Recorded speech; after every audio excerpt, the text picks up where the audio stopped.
Let's get right into it. I've got Dave Hartley on the 19.9 podcast. Dave, thanks so much for talking to me tonight. Pleasure to be here.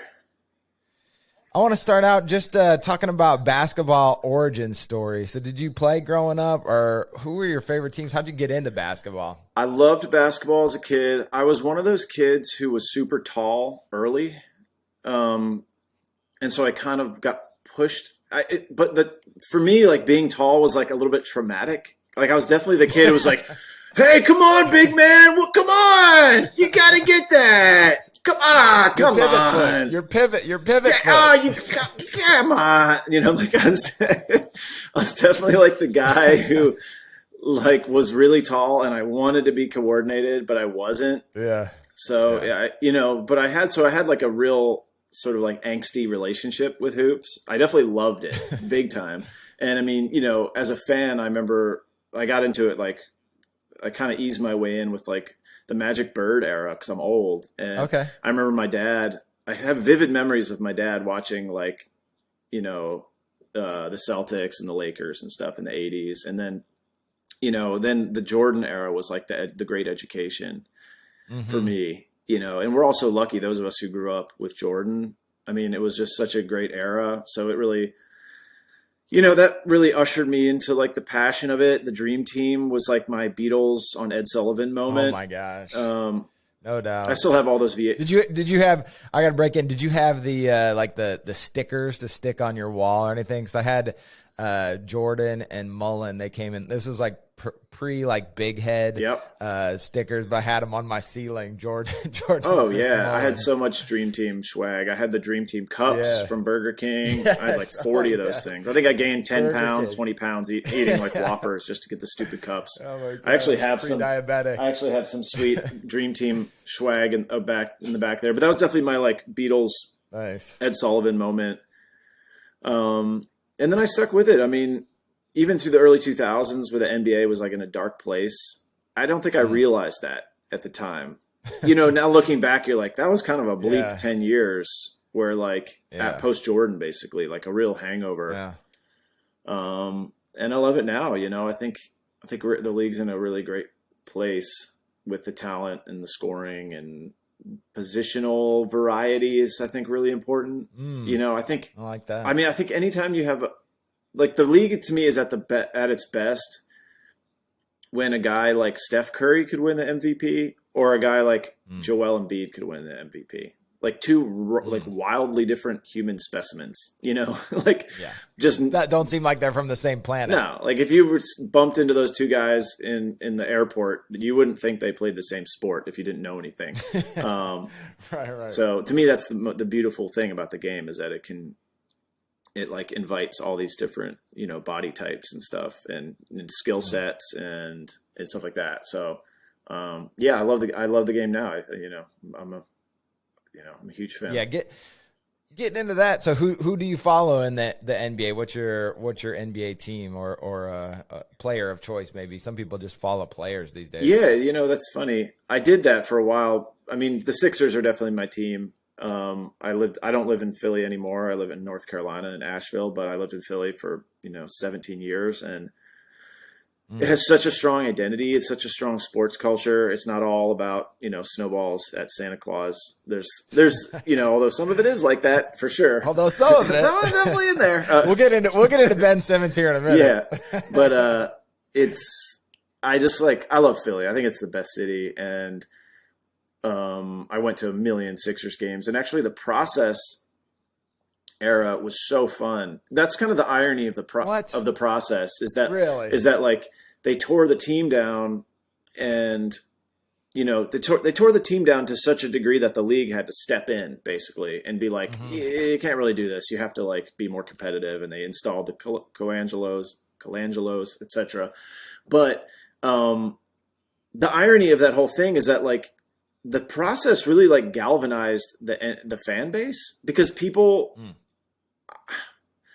like the thing that's fun is like absolutely no expectations for your team, like zero expectations. Right. That is, so then when like we used to go to games and like, if you won, your just mind would be blown because you were just like, there's no chance we're going to win. And I remember going and we beat like we had like a really good win, and everybody was like, you would have thought it was fucking Mardi Gras the way people were partying. Or if you lose by 40, you're there for the t-shirt cannons and the nachos, and it's really fun. Right. And then all of a sudden you start to exceed expectations, and that's the pinnacle of sports fandom, is when your team starts exceeding expectations a little bit. When you get heavy expectations and you start like underachieving, that's like a sad. There's some depression in there. So. Yeah, so like the process really sucked me in. I loved it. I loved cheap tickets, all the random players, the whole nerdiness of like Sam Hinkie and all that. I was a huge fan. So, but I mean, I grew up a Bullets fan, but now that I'm definitely like a Sixers for life. Wait, which Bullets teams then were you following? Like what era was that? Like Gugliotta, George Mirasan, Chris Webber, John Howard, Calvert Chaney. Mirasan's a great player for a kid to like. Oh, it's like almost like a cartoon character. Totally. In fact, I should have led with this, but my first real like hoops memory live was my dad took me to see Bulls Bullets, and we drove and like just to see Jordan. He was like, "You got to see this guy. He's the best to ever do it." I mean, this was like '80s, so like hyper athletic Jordan, and I was like probably 8 or something, and all I cared about was Manute Bol. I was just like, holy shit, that's not look at that guy. He's like 12 feet tall. He weighs as much as me. I was like completely obsessed with Manute Bol, because you're right. Like as a kid, you just can't believe there are people out there like that. And again, going back to like body, like the diversity of athleticism in the NBA, which I think is so cool. So, but yeah, I loved those Bullets teams. But then I became more Sixers as I lived in Philly, for a longer time. So. Well, I love what you said. You can see that a little bit even with the Rockets right now. They had won like one game, and now they've got like a 4 or 5 game winning streak, and people are like, wow, the Rockets are hot. Like, they're still the worst team in the league, but it's all of a sudden it's like they've won a few in a row. Holy cow. Yeah, and like, now I think fans are so smart now. Like people know that they're just like stockpiling assets and draft picks and shit. Like yes. I don't think that really had as much weight back in the day. But nowadays, it's just like definitely not. Fans are aware of that stuff now.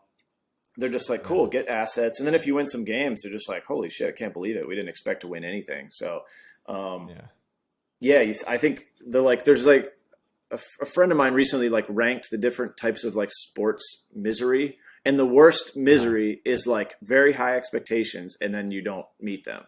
Oh man, that's the worst. It's much worse than being Philadelphia. So you've been both, right? Yes. Philadelphia 76ers in the process, and now it's like Philadelphia 76ers, all the expectations and assets, and like what do we exactly do? We went from like elation, like hey, we're supposed to suck, and all of a sudden we're like a contender, and then we immediately just got crushed by like the weight of expectations. So but I love the Sixers. Even just how much weird shit has happened to us in the past 5 years is like out of control.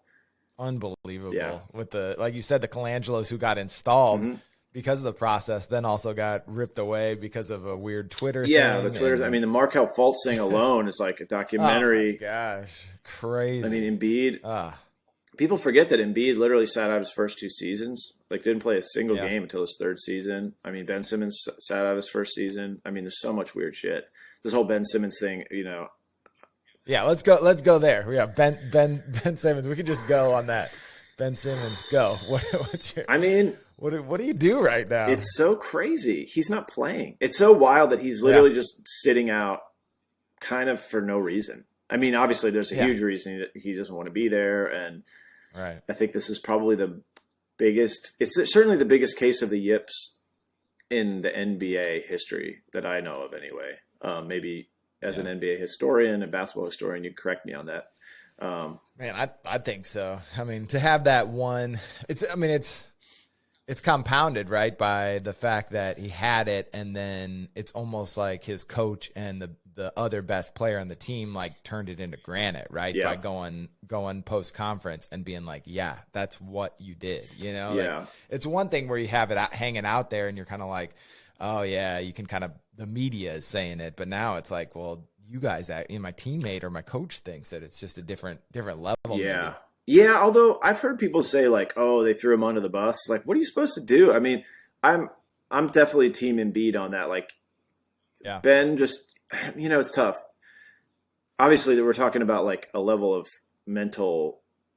We're talking about like a pathology where he wouldn't shoot. Right. You have guys that like Yeah. go cold, like Nick Anderson, you know, Yeah. that's like the second biggest case of the yips I can think of, where he bricks 4 free throws and the Rockets win the title. And the next season, his free throw percentage like drops by like 30% or something. Crazy. Yeah. So he obviously got like way in his head about that. But it wasn't like it's not like he would get to the free throw line and like not shoot. He just was missing. Right. Like Ben will not shoot. There's like no like someone could be like, hey, we'll give you, you know, $1 million every time you attempt a 3-pointer. He'd just be like, I'm good. Like I'll just pass. Yeah. Like he just will not shoot. And that's a bizarre thing. And I'm sure his teammates like can only swallow that for so long before they're just like, fucking shoot the ball, dude. Just please shoot it, you know, like years of that. What would be the band equivalent of that? I don't even know. It's crazy to even think about like real life equivalents to like what would it be like? It was a dunk that he passed. Yeah, a dunk. And then to follow it up with like, no, I got to get out of like, I don't know what how a different situation, I guess, changes it for him. I mean, I guess, you know, you got different teammates, but it doesn't really change what you have to do. Yeah. You know, that's the weird thing about it. Like you're still gonna have the same job when you go to the different team. Yep. Yeah. I mean, the band metaphor would maybe be like, you've got a big solo at the end of the set and you just like, don't play, I guess, you know, you're just like, and you just like stand just there.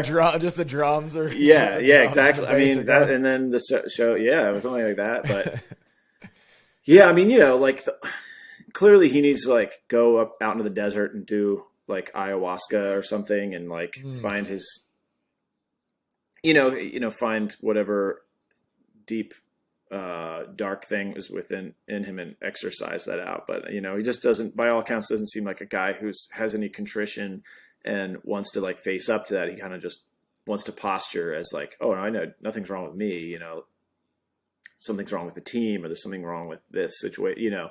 But so it's a bummer. I kind of want him gone. I was like an apologist for a long time because he is really like, God, man, when he's good. When he was on fire, like if you watch the right game with Ben, you're just like, this dude is one of the 10 best players in the league because he's just like so dominant on defense.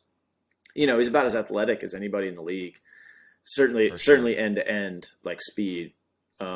His passing vision is ridiculous, but, and I've used this metaphor before with some friends, but like, it's like if you have a car that like you have like this really fast car, but it like can't go in reverse or something. Like, so you have like a brand new Tesla, but like there's no reverse function. And you're like, this car is incredible. Like it's fast as hell. Great. You know, like don't need gas, incredibly efficient. Oh, if you need to back up, you have to like get it towed or like you just can't, or you just have to go in circles. You got to push it out. You got to push it. Put it neutral and push it. It's like such a deficiency of such a basic function. And it's like, you can have the best passing vision in the world, but like passing in a vacuum doesn't work. Like passing needs to be coupled. Like you have to have like gravity to pull guys towards you to then pass. If you're just going to stand, you know what I mean? Like passing needs to be coupled with some other skill, like some other scoring threat. Like you have to be an incredible driver, like drive and dish, or you know what I mean? But if you, but he's not much of a driver. He likes to drive into the paint and then like turn around and pass the ball to the perimeter, someone on the perimeter. Seth Curry loves him. But I'm not. So I think his passing is like his vision is crazy, but like he can't really. His vision doesn't really work very well because he can't fucking draw the defense. You know what I mean? Yeah. So I think there's two things there, right? There is that's what you love about basketball, right? Is that it exposes everything. Like there are other sports that you can just do one thing really well and that's it, you know, but basketball, you have to do everything or and even if you can't, whatever you can't do will be exposed. Like Seth Curry on defense, for instance, like it will find your weakness and highlight that one thing. And it's just, I think the frustrating thing about him is that he has the physical tools to do everything. Even at some basic level, and for whatever reason, it's like you said, that mental hurdle. Well, what do you do? What do you do with him then? Do you trade him? Like, and if you do, what do you want as a Philly fan? Who are you willing to give up? Are you willing to give up Maxey too and trade him off to somebody, or what would you do? Ideal world. Ideal world, you don't get rid of Maxey unless you're getting like a really incredible player back. Like somebody who's probably not available. So, you know what I mean? Like if you're getting James Harden, if James Harden were available, yeah, you sent. Is he available? Maybe, yeah. I mean, yeah, probably not. But like last season, you know, hypothetically, we were in talks to acquire. Man, they should. To acquire him, and in that case, it's like, yeah, it's James Harden. He's like one of the best, probably 5 guys in the league.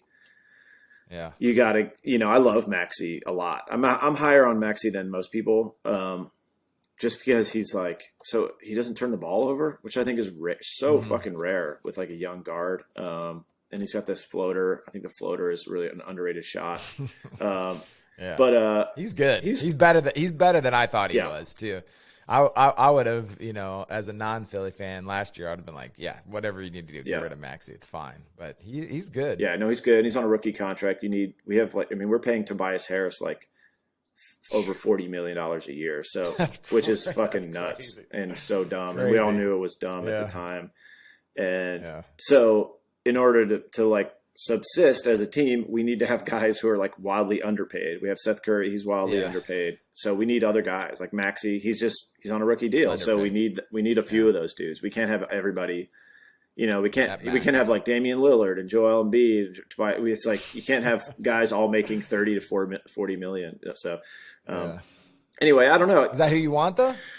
Damian Lillard, you said it. I hate being like I guess this is like my weakness. I just tend to like expect him. I'm like expecting him to really drop off. And he's got this. He was really. I don't know if you watched the Olympics. He was bad, like really bad. And I know he was like injured, but I watched the Olympics. He was terrible. I've watched him this season. He's been terrible. I know he's got an abdominal thing, but he's also like 31, 32. I know he's right in that window where, gosh, and he's so small.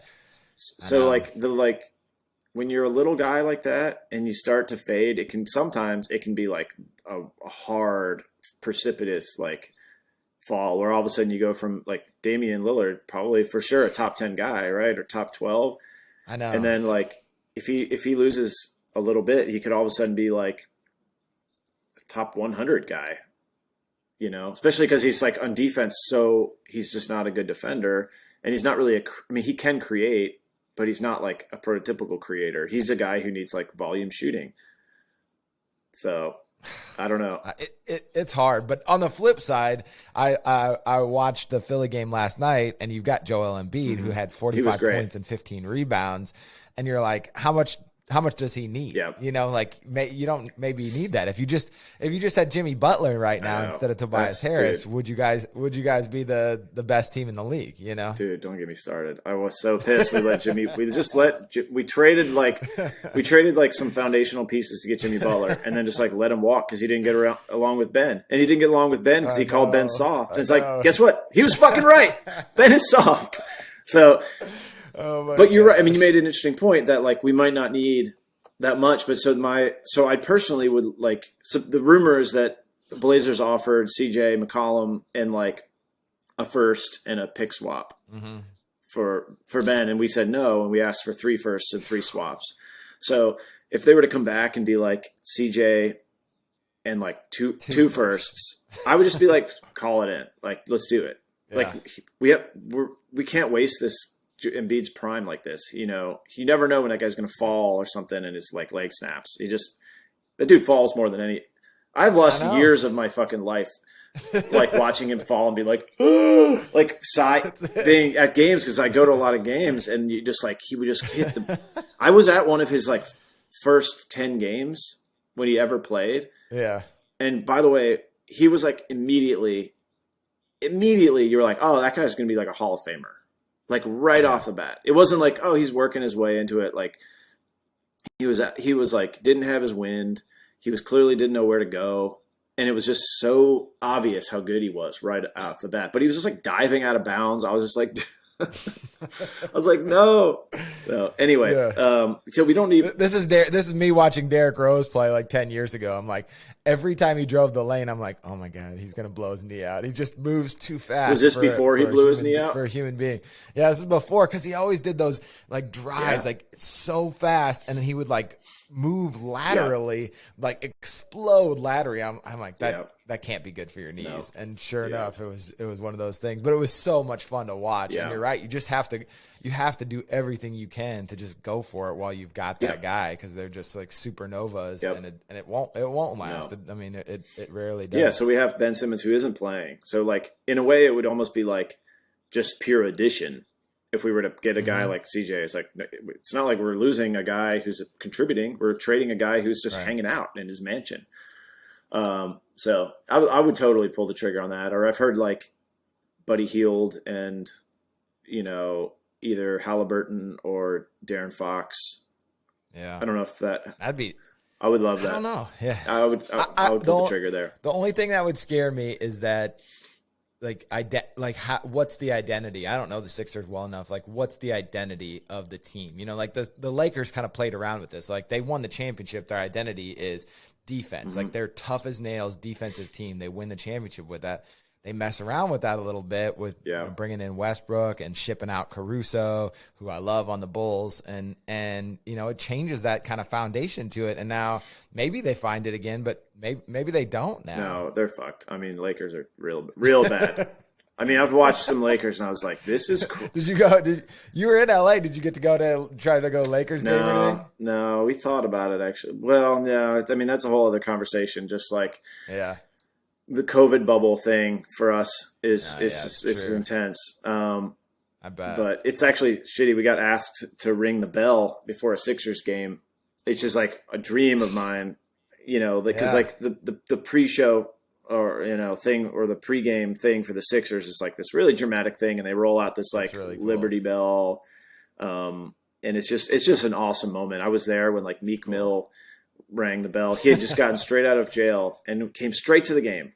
He didn't go home. He just got out of prison and just came straight to the game.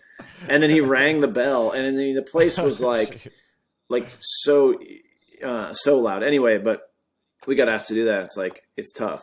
I don't want to belabor the whole COVID thing, but it's just tough. Cause like if one of us gets sick and then we have to cancel shows, it's just like a financial, wormhole, but the Lakers are real bad. I don't think there's any chance they win unless they, I guess you have Anthony Davis and LeBron. There's always a chance you get in the playoffs, those guys, but somebody gets hurt. You never know. Yeah. Like the Phoenix did not expect to be in the finals last year and ended up there. So it happens. And I feel like the West is pretty open. Mm-hmm. Like I know that everybody right now would say Phoenix and the Warriors, but I don't feel like they're unbeatable. No. They look great right now, but at the beginning of the season, the Warriors probably weren't even thought of be in. They were like maybe a playoff team, and they're just playing great. Yeah. So who knows? Some of that stuff is a little bit dicey. And one Curry ankle roll, and they're a different team. So you're always got a shot if you're in there.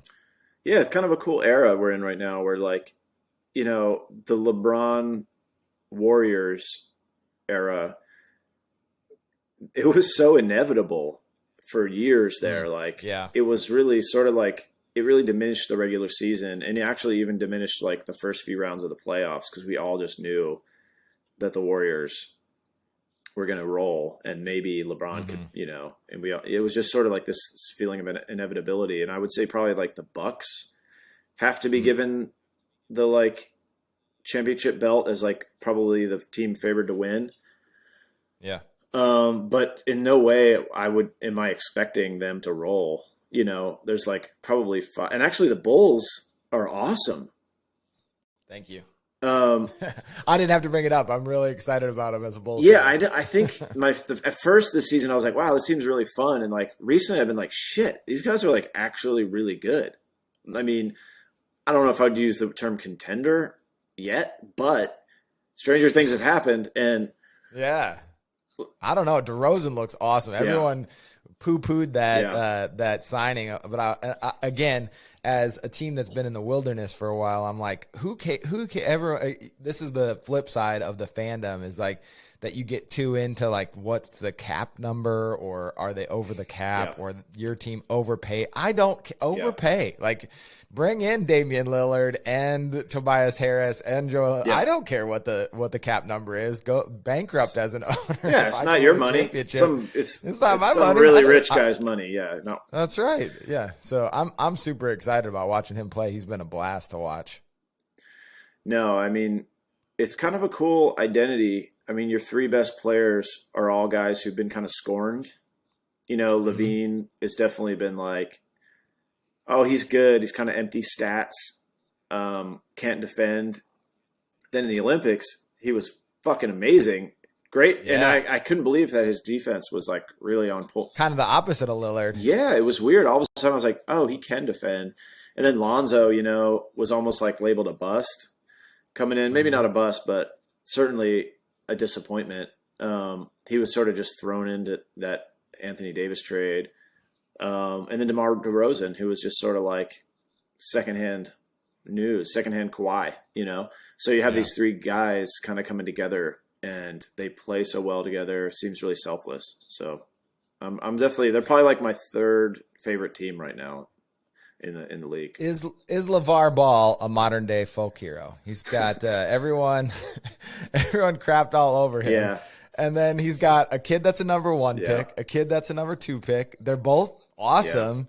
He, you know, like, I don't know. Like, I think he didn't, I think he doesn't get enough credit. Yeah. Everyone's like, he's kind of a hot take master, but that seems kind of like the era too. Yeah. You know, I don't know. Yeah. I mean, I'm rethinking my takes on him. Yeah. You have to give him, I guess, some credit for getting 2 out of 3. And who knows, maybe LiAngelo or whatever is going to make a team one of these days. But I'm kind of just glad that he's not really, I mean, is he around? Do we see him still? I feel like I haven't heard him or seen him in a while, and that's kind of nice. I love that. I'm like, I think maybe he did his job. I think maybe he didn't even realize how successful he was going to be. He's like, wow, I did way better. Yeah. Wow. These guys actually are good. I need to stop talking now. I wasn't being serious. Wow. Okay. Well, they actually are good. LaMelo's awesome. They're fun. But yeah, Bulls, you must be excited, man. It's a fun. I have some Bulls friends, and I remember this off season, I was like, I don't know, like Vucevic, I'm not like a big Vuce fan. Not that I don't think he's necessarily bad, but I'm like, is he what is this guy? Like, what does he do for winning? I'm not sure, but he's been good, and like seems like most importantly, seems like his like ethos fits in, where he's not like, hey, I need more touches. Exactly. Yeah, he's not the Dwight Howarding everybody. Yeah. He's like, all right, I'm cool being third banana. Yeah, and he can hit a 3, so he can like stretch it out, just be a stretch 5 a little bit. So, you know, I feel like you might have a trade or 2 to make just to like around the edges, get some depth. Yeah.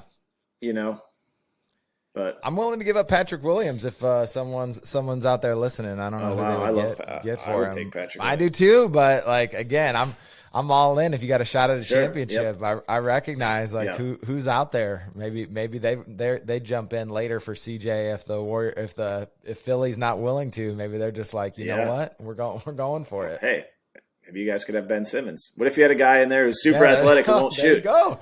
What's that do for you? We've made a deal. Yeah. All right, let's get into music a little bit. I want to talk about, we're going to start with your EP because I've been listening to, you released the first song a couple of weeks ago, and the whole, we hit a little bit on the pandemic, but I think that it's an interesting time to make music, and it is like a very tranquil, I don't know what you feel about it, but very tranquil, the first 2 songs now that I've heard. And it fits for what I needed during the pandemic, because it just felt like the fire hose of information and trying to sort through everything that was happening was intense. And so I'm wondering how you were able to maybe filter some of that out to let that kind of music come out of you. Well, in my case, I feel like the music I make is always kind of really tranquil. And actually the way I made this record was kind of the same way I made all my records because I'm pretty solitary with the way I make music. I will say that like my whole life, all I ever wanted was like a studio to myself where I could like endlessly craft music and not be bothered. And now I have that. And I like definitely the pandemic, I was like, okay, actually I really miss making music. This is it. Yeah. Like I had it and I loved, you know, I do still love like the feeling of being alone and cooking something up, but the years of it was definitely like, you know, music is communication and it's meant to be, it's not something that takes place in a vacuum. So I actually vowed after I made this LP and this EP, to never do this again.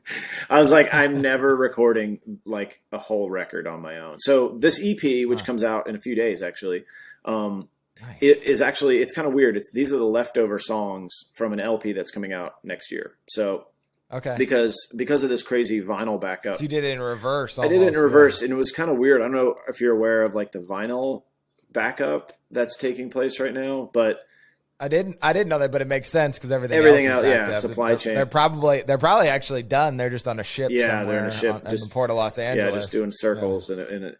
So they're like, I finished my LP in like April, right before my son was born, and I was really stoked. It took me years to make it, and I was really proud of it. And I sent it to the label, and they were like, "Cool, this is great. We love it. We're putting in the test pressing. You know, it'll be out next year, next summer." And I was like, "What? That's next summer? like 15 months from now?" And I was like, so pissed. And they're like, "Yeah, I'm sorry. You know, there's nothing we can do." And I started researching it. It's like, yeah, this is like a thing, this vinyl backup. So, but I had all these extra songs, and I was just like, I really want to put something out. I just need it for my own like sanity. I just worked for years. I can't sit on this for a year and a half. I can't do it. So so he's like, yeah, we can put something out digitally. And so I just like threw the rest of the songs together. And actually the song you were talking about, the first single that came out, Hymn to Me, was like, give us a name for, and by the way, Dave records under the name Nightlands. So if you're looking it up on iTunes or whatever, that's how you can find it. Yeah. So the first track that we released was called Hymn to Me. It's a cover song by this band Brinsley Schwartz, which is Nick Lowe's first band. It's like it's sort of a deep cut. Like, I don't think it's on Spotify. The original is not on Spotify. My version is on Spotify, but the Brinsley Schwartz version is not. I think you can find it on YouTube. Interesting. Okay. But that's a song that I always wanted to cover. And as I was putting this EP together, I was like, I feel like I need one more song. Just to kind of like, cause it's these are the songs I cut off the LP mainly cause they didn't fit together. They're like songs I liked, but they didn't really fit. So this is sort of an oddball collection of tunes. And I was just like, I kind of need one song to like, you know, I need like a distributor. I need a point guard. So you still think about it you're still thinking about the album as an album. Cause I think that's interesting too. Cause I watched that, have you seen the Beatles, Get Back documentary yet? Yes. Oh my God. I mean, we might need to get into that a little bit too, but I think it's fascinating to think about like the era. We talked about eras of basketball, but eras of music, because there was this like singles era in music as I kind of think about it. And the Beatles almost invent this kind of album era where everything is cohesive. And I don't know, it's interesting to hear from you, someone who's living it, like if it's still an album era, or how you contextualize that in the era that we live in, since you can just cherry pick from anything. I don't know. Yeah. I mean, personally, I need to think of it like albums. Now you raise a good point. Like, I don't know. I think probably the younger generation, and you know, you deal with kids every day. Yeah. I would be curious whether they consider albums something. I would imagine most of them don't. And that's cool. Probably depends on their parents. Yeah, I suppose. I mean, I guess also like, I feel like an album, it might still be in an album era if the album's good enough. You know what I mean? Just cause I'm thinking of like the War on Drugs, which I play in, you know, all of our albums, which I'm proud of all of them. They all have like, if you look at the play counts on all the tracks, are all sort of similar. So it's pretty clear people are like putting the record on and just like letting it play through. Interesting. Yeah. So, I mean, I think if you make a really good record, people will listen to it. But, you know, there are so many records coming out now. The bar is extremely high.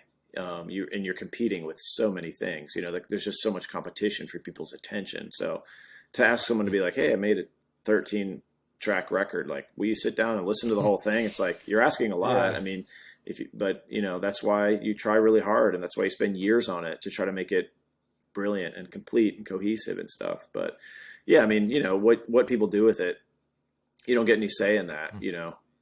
Yeah. So you're talking about the EP, then it's kind of more one-offs, but then you feel like the LP, the album that's going to come out next summer is more, you fit those tracks together. Yeah. Like for instance, the LP, I spent a lot of time like sequencing it, and I cut tracks off because they just didn't fit. So with this EP, it was actually kind of fun.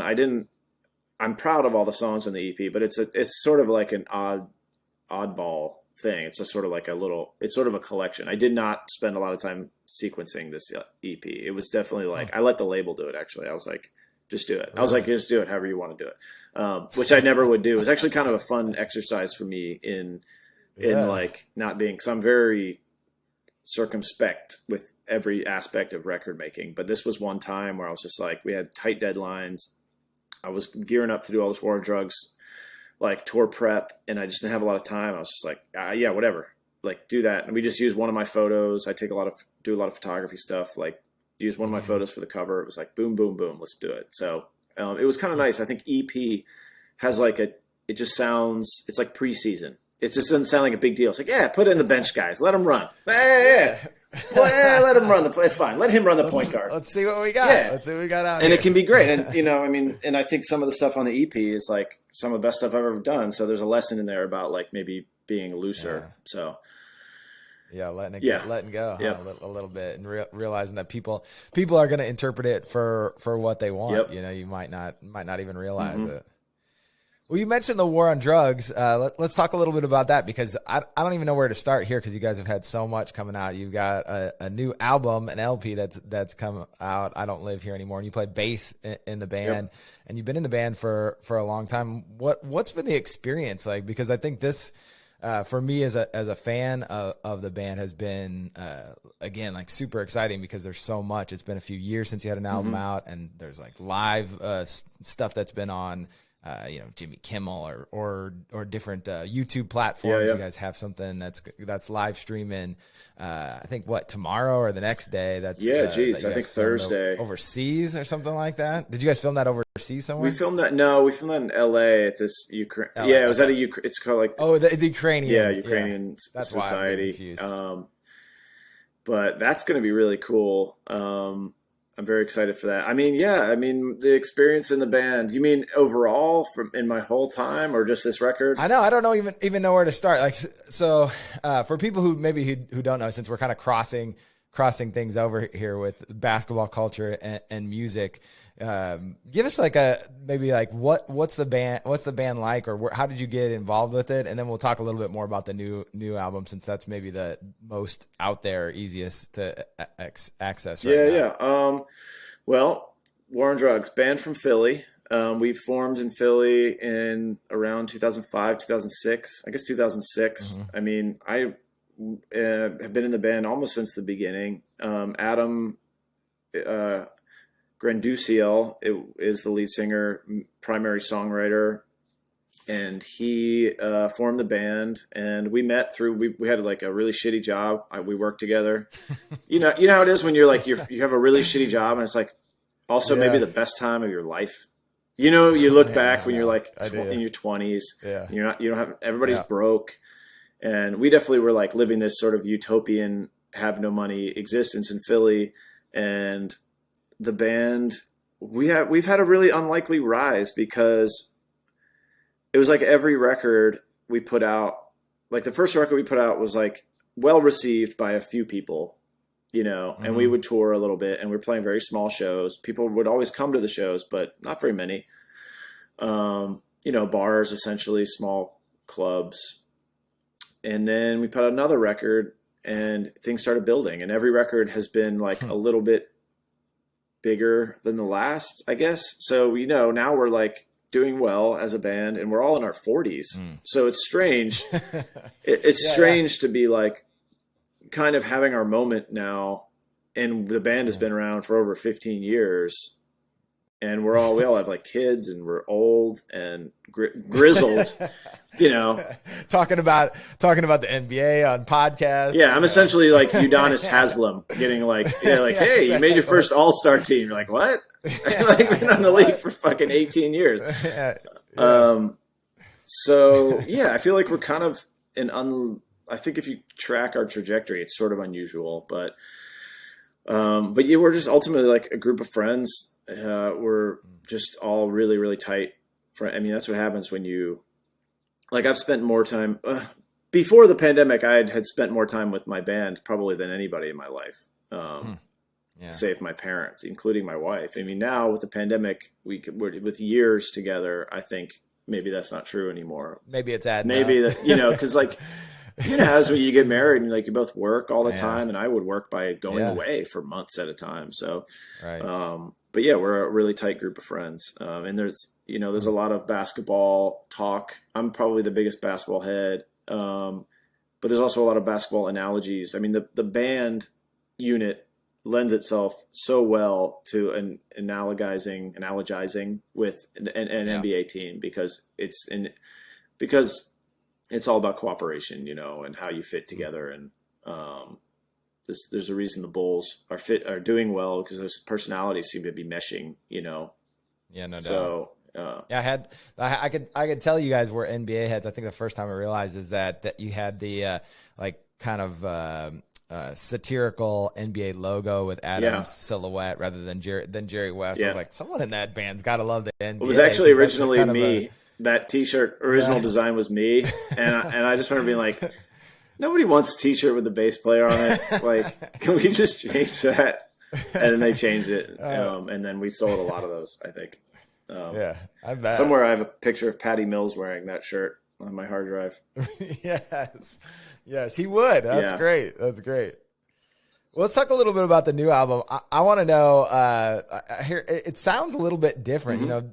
You mentioned the band's been around for a while, but I do feel like that the sound has evolved. I mean, I've seen you guys live several times, so I think of you a lot as a live band. I know that Adam writes some of the stuff on his own, but I think it's evolved into as much of a collaborative process, at least from what I've been reading, as it ever has been. And I'm just wondering what your guys' inputs were for the new album. I know my wife said, she gave it a compliment. She said that it sounded like if John Hughes were still making movies, this is what might be on his soundtracks. Just like so much space, but the words are more forward too now. Yeah, I mean, I love the new record. I'm very proud of it. As far as input, it's weird. I think I heard I think it might have been John Oates from Hall & Oates once said that he was like, I'm simultaneously the most underrated and overrated musician, because he's like overrated because it's Hall & Oates, like they're equal, but it's also like underrated because people don't really know what he does in the band. Like he's just sort of like, what does John Oates do? I don't know. Like he doesn't sing lead. So in a way I feel like kinship with that statement. Whereas like sometimes I feel like my role in the band is overrated, because truly Adam is a total visionary as far as what he wants for everything and every aspect of the recording and everything. He's just that's like one of the most attractive things about like working with him when I first met him, is he's just like absolute like tunnel vision on what he wants. I mean, there was no just like, I don't know, what do you guys want to play? Like, should it sound like this? Should it sound like, it was just like always just like, I mean, he was just speeding down the metaphorical highway towards this dot of light in the distance. And if you want to come along and hop in the car, cool. Like you can help, fuel up the gas tank when we stop. But like he knows where he's going, and he always has. So in a way we're a little overrated, because it's like the War on Drugs is a band, and like it's like, no, it's definitely, and he writes the songs completely. I mean,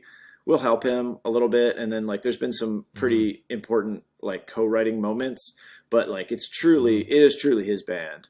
However, I feel sometimes underrated, because like of all the things that we do behind the scenes, you know, to make the gears turn, and what a group effort it can be to make a record, and you know, how much like of yourself you put into it, like how much I care about, you know, I've given like my adult life to this band, you know, completely. I've spent the prime of my life, the entirety of the prime of my life, pretty much like playing Adam's songs and gladly, you know, like I would have no regrets. Like, it's been a worthwhile enterprise. So if that makes any, it's like kind of a long-winded way of saying I feel like what we do is sort of incredibly important, but also like don't lose sight of the fact like of who the prime mover is. You know what I mean?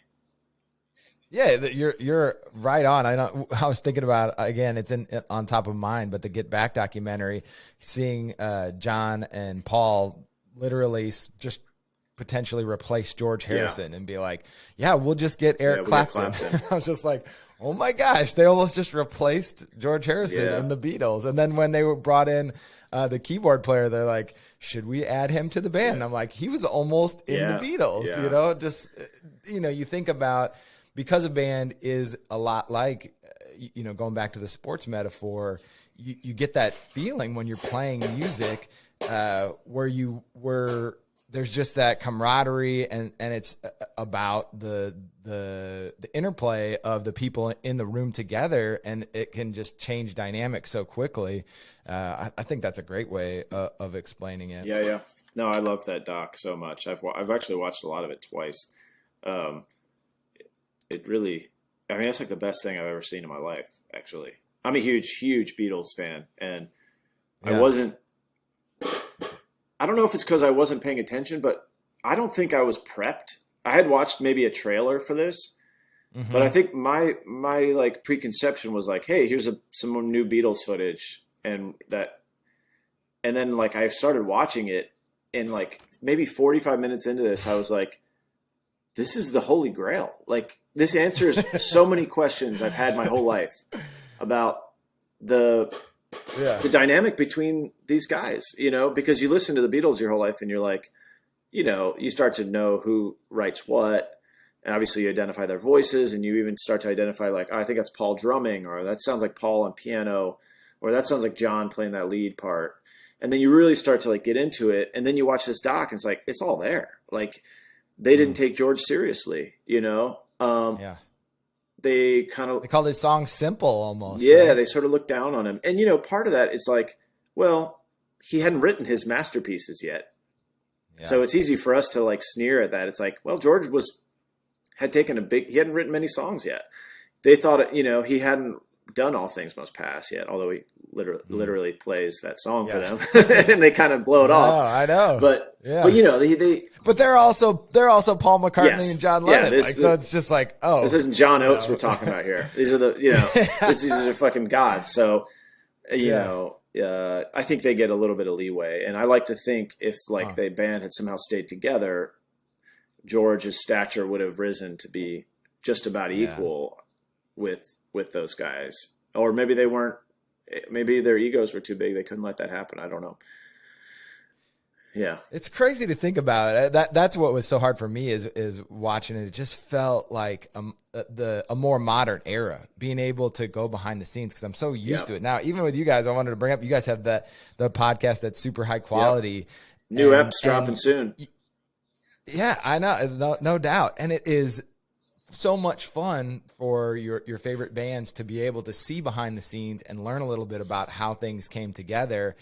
And it feels natural right now, but to go back 50 years and to watch, like, you know, them writing Get Back in front of you, and you're like, oh my gosh, this, you know, just to see that interplay is just, it is incredible. It really feels like almost surreal. Yeah. And you know, on a flight back from Los Angeles, last time I was out there like a few weeks ago, I downloaded this Tom Petty documentary, Running Down the Dream, which is like it was one of my favorite music documentaries. It still is.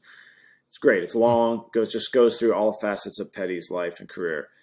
And I love it. I've seen it multiple times. But then as soon as I watch Get Back, that doc feels so passé to me, because it's the whole format of like, talking heads, like you're hearing like Dave Grohl say that he loves Tom Petty, and then hearing like, Yeah. like it just, you don't need that shit. You just want to hang out. I don't need anybody telling me that how the Beatles influenced them. Nobody. We get it. We've read all the books. Like, just let me be in the room with those guys. I love that there was never a single narration or interview ever. It was just like 9 or 8.5 hours of, and as soon as I saw it, I was like, oh, that form of like the interview thing seemed passe to me instantly. It's almost like, it's ironic because it's like 50 years old. Right. It's like revolutionary. The Beatles are still somehow on the cutting edge. Like, 2 of them are dead and the fucking other 2 in their 80s. And they're still like just blowing people out of the water. How's this possible?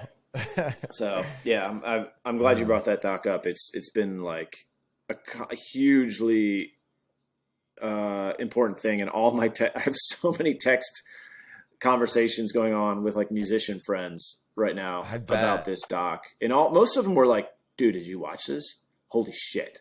Holy fucking shit. Like, it's like, does it make you want to be more like open and transparent about it? Or is it again, cause like the Beatles are such a comparison too, where you're just like, I don't even want them mentioned with me, and I get it, but they're almost out there anyway. So it's not a bad thing either, Yeah. I mean, do you mean like, does it make us want to be more, more like access with cameras and stuff?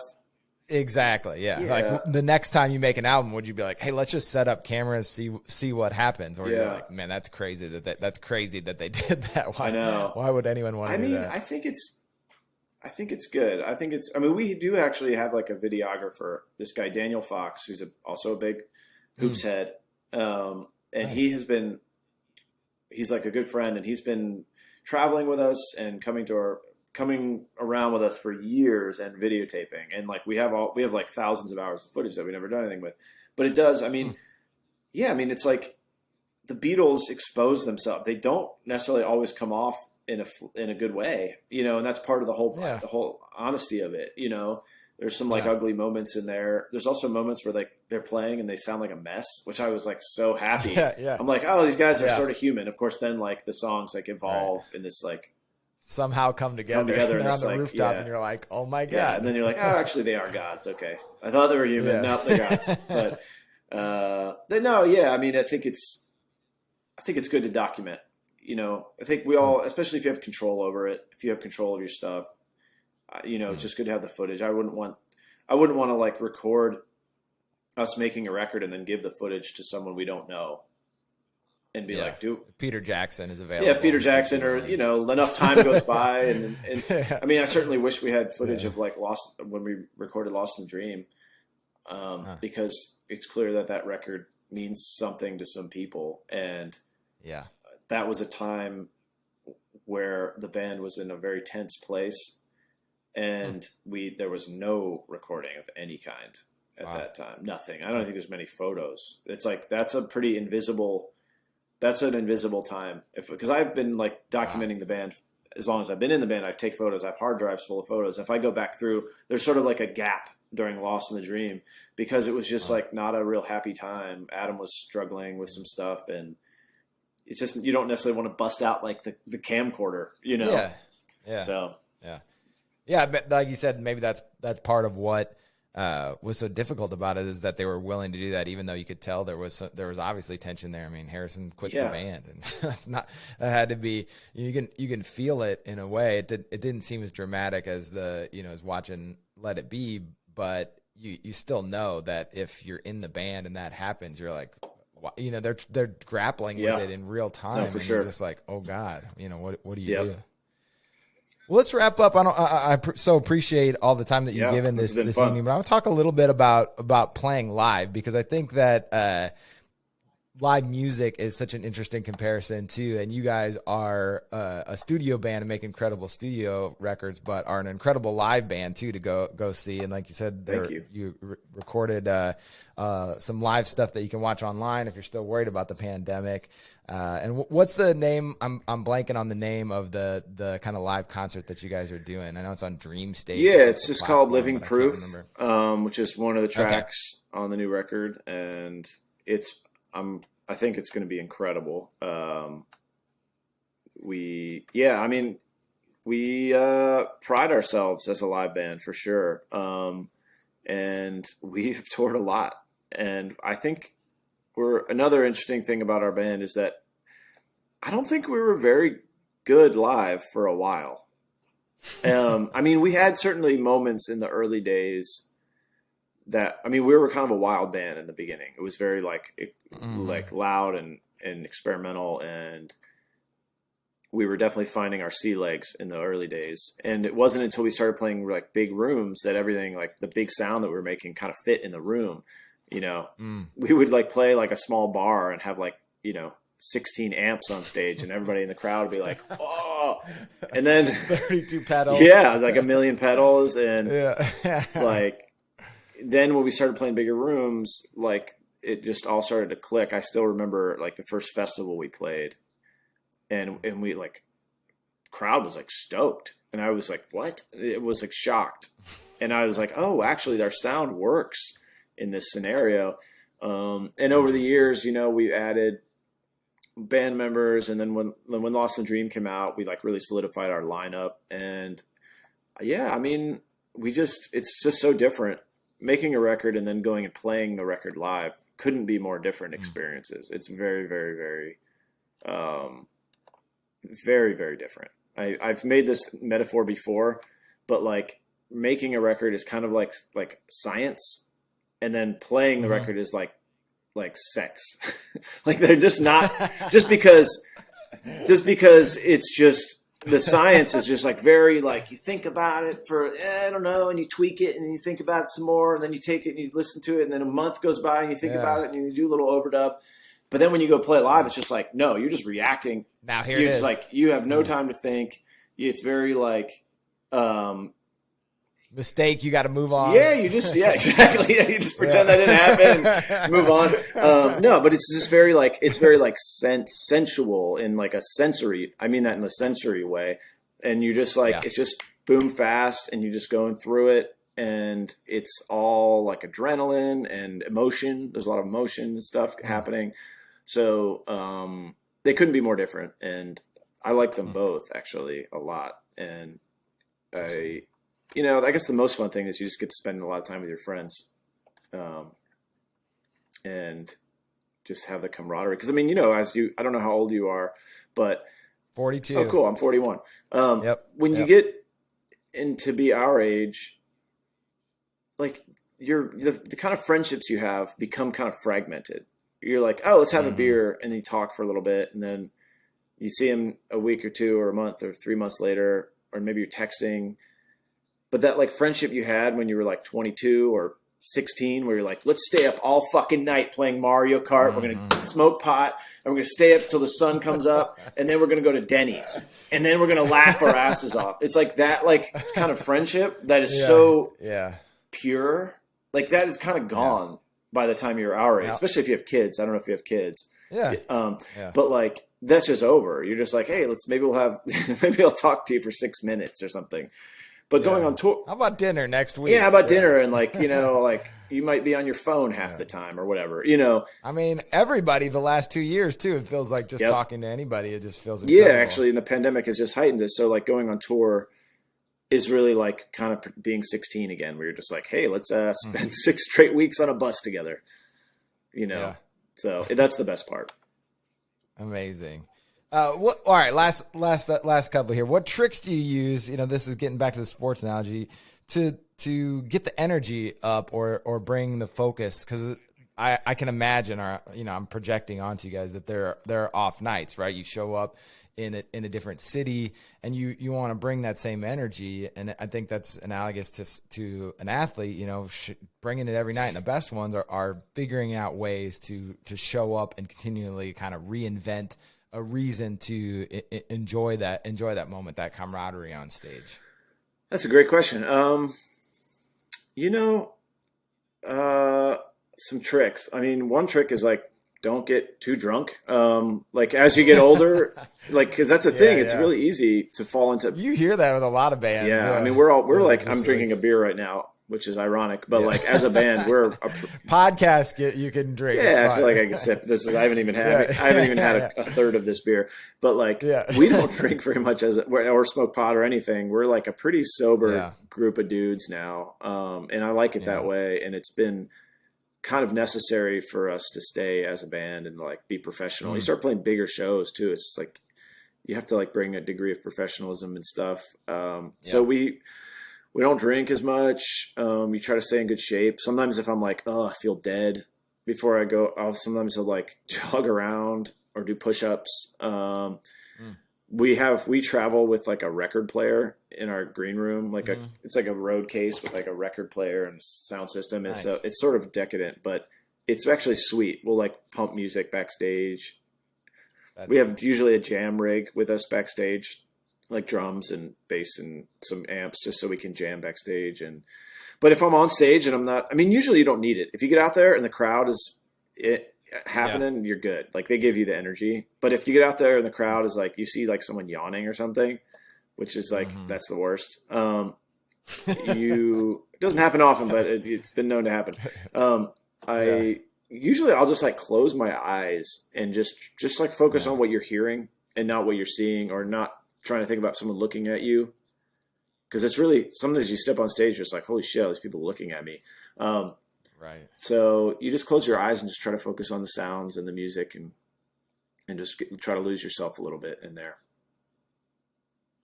That's great. I love hearing that. And I think that even at a concert, I mean, one of the ways to really connect with the band and even the people in the crowd is to just close your eyes and just kind of feel that kind of oneness. There's not a lot of places that you can be in this world where you can, all have almost the same experience at the same time. So that's awesome to know that that's the same on the stage as it is in the crowd. Yeah, for sure. I mean, and there's different philosophies on this. I know people who are wonderful performers who are like, they're like, you need to fucking connect with the crowd and like fire them up and like, that and like somehow like forcibly connect with them through like, there's all sorts of stage theatrics and like crowd interaction techniques. And we're not like that. I think we're more of the philosophy of like, if you occupy a world on stage that looks compelling, you want to invite people into your world instead of like trying to go into their world and like grab them and like smack them around and get them to like pay attention to you. It's more just like try to create a Zen place and be like, come into this place, come here. This is fun. We're like meditating. We're listening to music. But there are different philosophies. David Lee Roth would just do a split and like jump into the crowd or something and have the crowd in the palm of his hand. If you've got Mick Jagger's hips, you got to work those things. There's different ways. We don't do that, but Well, Dave, I just want to thank you again for your time pleasure, tonight.